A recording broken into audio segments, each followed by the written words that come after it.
ഭൂട്ടാനിൽ നിന്നുള്ള വാഹനക്കടത്തിൽ അന്വേഷണം ഇതര സംസ്ഥാനങ്ങളിലേക്ക് വ്യാപിപ്പിച്ച കസ്റ്റംസ്. വാഹനങ്ങൾ തമിഴ്നാട്ടിലേക്കും കർണാടകയിലേക്കും കടത്തിയിട്ടുണ്ടെന്ന കണ്ടെത്തലിന്റെ അടിസ്ഥാനത്തിലാണിത്.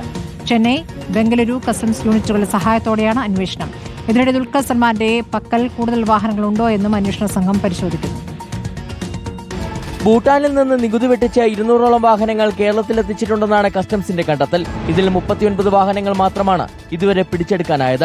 ഉടമകൾ ഒളിപ്പിച്ച വാഹനങ്ങൾ കണ്ടെത്താൻ കഴിഞ്ഞ ദിവസം കസ്റ്റംസ് കേരള പോലീസിന്റെ സഹായം തേടിയിരുന്നു. പിന്നാലെയാണ് ഇതര സംസ്ഥാനങ്ങളിലേക്ക് അന്വേഷണം വ്യാപിപ്പിച്ചത്.